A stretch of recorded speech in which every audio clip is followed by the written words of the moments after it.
राजकुमार और राजकुमारानी। किसी ज़माने में एक खूबसूरत और खुशहाल सल्तनत थी जिसका नाम सूरंगनगर था। इस सल्तनत में बुलंदोबाला महल, सरसब्ज बागात और साफ शफाफ नहरें बहती थीं। लोग खुश थे क्योंकि उन पर एक नेक दिल और इंसाफ पसंद बादशाह हुकूमत करता था जो रियाया को अपनी औलाद की तरह समझता था। बादशाह का एक ही बेटा था जिसे सब राजकुमार आर्यन कहते थे। आर्यन बहादुर, ज़हीन और रहमदिल था। उसे तलवारबाजी और घुड़सवारी का शौक था, मगर सबसे ज़्यादा उसे आम लोगों के दरमियान जाना अच्छा लगता था। वो अक्सर कहता, जो बादशाह अपनी रियाया को ना समझे वो सिर्फ ताज पहनता है, दिलों पर हुकूमत नहीं करता। इसी सोच के तहत आर्यन अक्सर सादा लिबास पहनकर महल से बाहर निकल जाता था।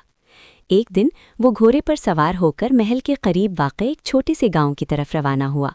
उसे मालूम नहीं था कि ये सफ़र उसकी ज़िंदगी का सबसे अहम सफ़र बनने वाला है। जब वो गांव के कुएं के पास पहुंचा तो उसकी नज़र एक लड़की पर पड़ी जो बच्चों को पानी पिला रही थी। उसके चेहरे पर नरमी और आंखों में खुलूस था। इस लड़की का नाम मीरा था। वो यतीम बच्चों को पढ़ाती, बीमारों की खिदमत करती और हर किसी की मदद के लिए तैयार रहती थी। गांव वाले मोहब्बत से कहते थे कि मीरा दिल से राजकुमारानी है, चाहे वो महल में ना रहती हो। मीरा ने आर्यन को खामोश खड़ा देखा तो पूछा, भाई साहब, क्या आपको पानी चाहिए? आर्यन मुस्कुराया और बोला, जी, अगर मिल जाए तो खुशी होगी। मीरा ने कुएं से ठंडा पानी निकालकर उसे दिया। आर्यन ने पानी पिया और कहा, ये पानी बहुत मीठा है। मीरा हंसकर बोली, पानी वही होता है, नीयत अच्छी हो तो सब मीठा लगता है। ये बात आर्यन के दिल में उतर गई। दोनों के दरमियान गुफ्तगू शुरू हुई। आर्यन ने खुद को एक मुसाफिर बताया जो लोगों की ज़िंदगी को समझना चाहता है। मीरा ने गांव के हालात, लोगों की मेहनत और मुश्किलात के बारे में बताया। इसी दौरान कुछ बच्चे वहां आ गए। मीरा ने उन्हें एक दरख्त के नीचे बिठाकर पढ़ाना शुरू कर दिया। आर्यन भी वहीं बैठ गया। उसने देखा कि मीरा किस सब्र और मोहब्बत से बच्चों को सिखा रही है। उसके दिल में मीरा के लिए गहरा एहतराम पैदा हो गया। अगले दिन आर्यन फिर गांव आया। इस बार उसने देखा कि मीरा एक बीमार बच्चे की तीमारदारी कर रही थी। वो जड़ी बूटियों से दवा बना रही थी। थोड़ी देर में बच्चे की हालत बेहतर हो गई। आर्यन हैरान रह गया। आर्यन ने पूछा, तुम्हें ये सब कहाँ से आता है? मीरा ने नरमी से जवाब दिया, मेरी माँ कहती थी कि इल्म वही है जो दूसरों के काम आए। इसी वक्त कुछ गांव वाले घबराए हुए आए और बताया कि जंगल की तरफ से अजनबी लोग गांव के आसपास घूम रहे हैं। लोग खौफजदा हो गए, मगर मीरा ने सबको हौसला दिया। डर से मसला बड़ा होता है, हिम्मत से हल निकलता है। आर्यन ने गांव के हालात को गौर से देखा। उसके दिल में एक फैसला मजबूत हो गया। उसने सोच लिया कि अगर गांव पर कोई खतरा आया तो वो खामोश नहीं रहेगा। उस लम्हे उसके अंदर छुपा हुआ राजकुमार जाग उठा, मगर उसने अभी अपनी असल पहचान जाहिर नहीं की।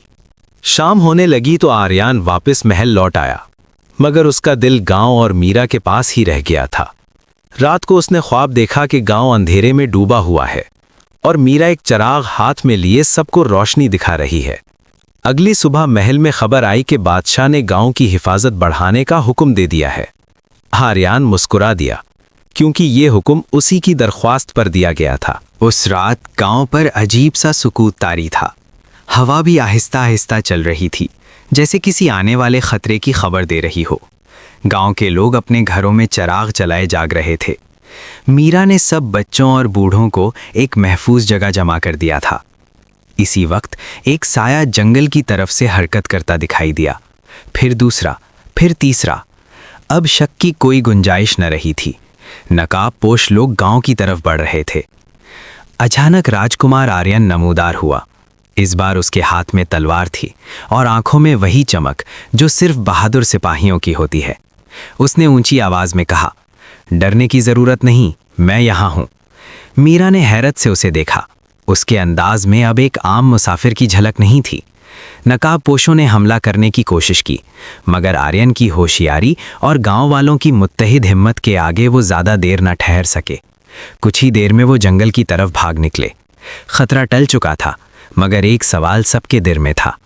मीरा आहिस्ता आहिस्ता आर्यन के करीब आई और कहा, आप आखिर हैं कौन? आर्यन ने गहरी सांस ली। अब छिपाने का वक्त खत्म हो चुका था। उसने कहा, मैं सूरंगनगर का राजकुमार आर्यन हूँ। ये सुनकर गांव वाले हैरत से खामोश हो गए। मीरा की आंखों में आंसू आ गए, मगर ये आंसू खौफ के नहीं, इज्जत और एतमाद के थे। आर्यन ने कहा, मैं वादा करता हूँ कि ये गांव अब कभी तन्हा नहीं होगा। चांदनी तेज हो गई और सच सबके सामने आ चुका था। सुबह की पहली किरण के साथ ही गांव में एक नई रौनक थी। रात के खौफ के बाद अब हर चेहरे पर सुकून और उम्मीद झलक रही थी। गांव वाले राजकुमार आर्यन के गिर्द जमा थे। अब वो सिर्फ एक मुसाफिर नहीं रहा था, बल्कि उनका मुहाफिज बन चुका था। मीरा आहिस्ता आहिस्ता आर्यन के करीब आई। उसकी आवाज़ में एहतराम भी था और सच्चाई भी। आपने हमें बचाया, मगर अब आपको महल वापस जाना होगा। ये आपकी जिम्मेदारी है, आर्यन ने सर झुकाकर कहा। और आप सब मेरी जिम्मेदारी हैं। बादशाही का मतलब सिर्फ महल नहीं, अवाम भी होते हैं। उसी दिन बादशाह को सारी बात बताई गई। वो खुद गांव आया। गांव वालों की सादगी और मीरा की अक्ल व खिदमत देखकर बादशाह बहुत मुतासिर हुआ। उसने ऐलान किया कि गांव की हिफाजत और तरक्की के लिए खास अहकामात जारी किए जाएंगे। मीरा से बात की और पूछा, बेटी तुम महल आकर सल्तनत की खिदमत करना चाहोगी? मीरा ने नरमी से जवाब दिया, अगर मेरी खिदमत से लोगों को फायदा हो तो ये मेरे लिए इज्जत की बात होगी। बादशाह ने मुस्कुराकर आर्यन की तरफ देखा। उसकी आंखों में फख्र था। इस लम्हे सबको अंदाजा हो गया कि ये रिश्ता सिर्फ दिलों का नहीं, तकदीर का भी है। गांव में खुशी की लहर दौड़ गई। बच्चों ने तालियां बजाईं, बूढ़ों ने दुआएं दी। आर्यन और मीरा दोनों जान चुके थे कि उनकी राहें अब एक हो चुकी हैं। सूरज ऊंचा हो गया और एक नई जिंदगी का आगाज हो चुका था। कुछ ही दिनों बाद सुरंग नगर में खुशियों की तैयारियां शुरू हो गईं। महल को रंग बिरंगी झंडियों और फूलों से सजा दिया गया। हर तरफ खुशी का माहौल था, क्योंकि राजकुमार आर्यन की शादी होने वाली थी। मगर ये शादी सिर्फ दो दिलों का नहीं, बल्कि दो दुनियाओं का मिलाप थी। मीरा पहली बार महल आई। उसने कीमती लिबास ज़रूर पहना, मगर उसकी सादगी और आजिज़ी वैसी ही रही। महल के खादिम, वज़ीर और दरबारी सब उसके अखलाक से मुतासिर हुए। बादशाह ने सबके सामने ऐलान किया, आज से मीरा सुरंग नगर की राजकुमारानी है। शादी नहायत सादगी और खुशी से हुई। गांव और शहर के लोग एक साथ शामिल हुए। आर्यन और मीरा ने एक दूसरे से वादा किया कि वो हमेशा आवाम की खिदमत करेंगे और इंसाफ को अपना जेवर बनाएंगे। राजकुमारानी बनने के बाद भी मीरा ने अपने काम नहीं छोड़े। उसने महल में बच्चों के लिए एक मदरसा कायम किया, बीमारों के लिए शिफा खाना बनवाया और गरीबों के लिए अनाज के ज़ख़ीरे खुलवाए। आर्यन उसके हर काम में उसका साथ देता रहा। वक्त गुजरता गया और सुरंग नगर एक मिसाल बन गया। वहाँ ना सिर्फ अमन था, बल्कि मोहब्बत और इंसाफ भी था।